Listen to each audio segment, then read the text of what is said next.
So yung mga kabuknoy, meron sa atin nila na Honda Dash na makina. Ayan o. So may nila sa atin mga kabuknoy na makina. Ang problema ni boss yung kanyang cylinder head. So nalustrid sa may cover. Ayan o. So ilabas ko muna mga kabuknoy para makita natin yung problema ni boss. Bakit dinala isang buong makina.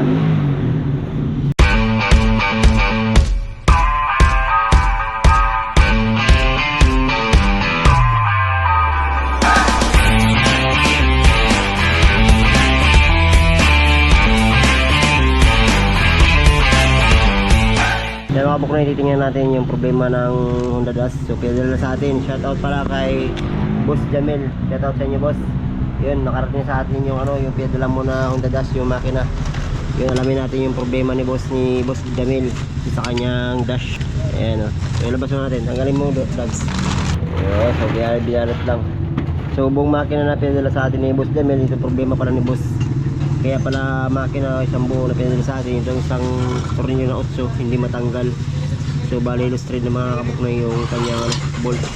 So ang problema pa ni boss itong kanyang head cover. Yun illustrate dalawa.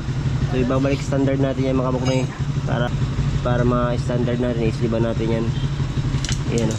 Ayan o. So siguro i-overhaul kami ni boss Jamil dahil nga nakabaklas yung gilid niya. Ito na yung gagawin natin. So hugutin muna natin itong cylinder head niya para magawa natin na maayos yung ating sleeve. So weldingan ko muna dito yung thread na bolt.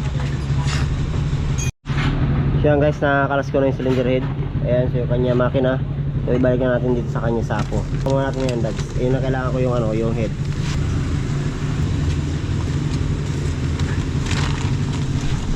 Yan guys, ibalik na natin yung kanya makina dito sa kanya sako. So ito kailangan natin yung cylinder head nya. Kasi nga ito yung gagawin natin yung na thread sa kanyang head cover. Yun, so handa ko muna natin mga gamit mga kapatid para i-share ko sa inyo kung paano mag-solve yung mga ganitong problema na thread.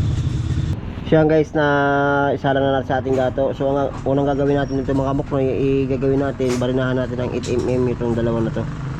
Yun o. So 8mm babarinahan natin dito para maisliban natin ng 3/8 na bolt.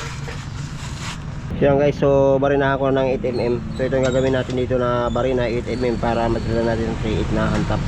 So yan guys, so barinahan natin ng 8mm.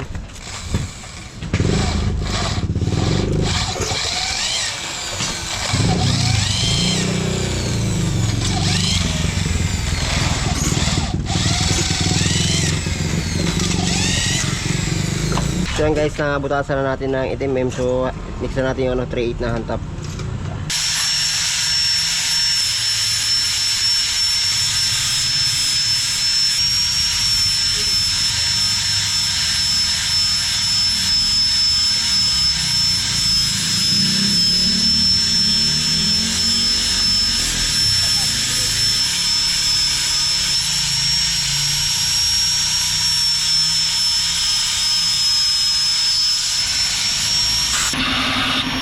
Guys, na-thread na natin ang hantap na 3/8. So next natin yung bolt natin na 3/8 mga kabuknoy. So yung gagamit natin sleeve. Yan o. Yan, para may sleeve natin back to standard. Kakapitan na kakapitan. So yan guys, nalagyan natin 3/8. So yan guys, patuloy na natin yung kinabit natin na 3/8.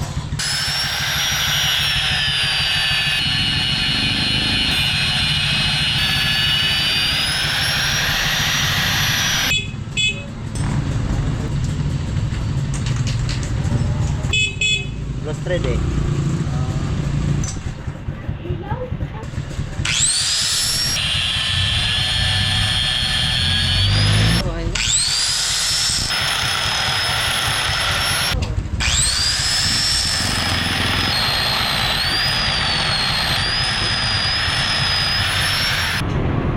Yan guys, na grinder na natin yung pinagsalpakan natin ng 3/8 na bolts.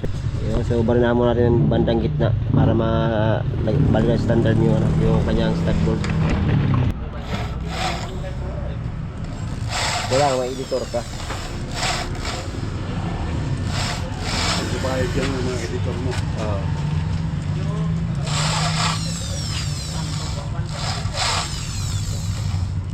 Dati meron. Siya guys, nabutasan na natin ng 3/16 yung ating sleeve. Ayan o. So i-mix natin dyan yung ating hantap na 6mm. So yun mga kabuknoy. So lagyan natin ng thread na 6mm.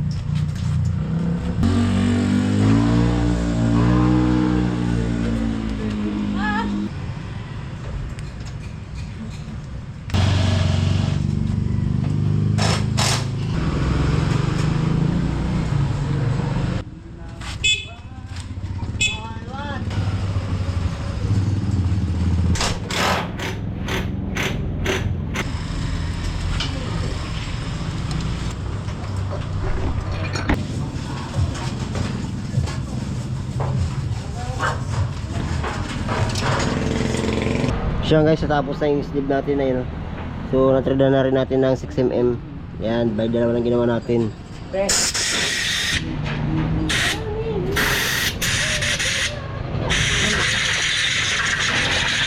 Dito to ika. Yan guys, ito na yung natin sleeve. Ayan o. Yan, so mga kabuknoy, balik natin sa kanyang sako. So yun, yung Boss Jamil, goods na yung pinakilala mo sa Honda Dash na yung cylinder head. Ayan o. Motherfucking design all right.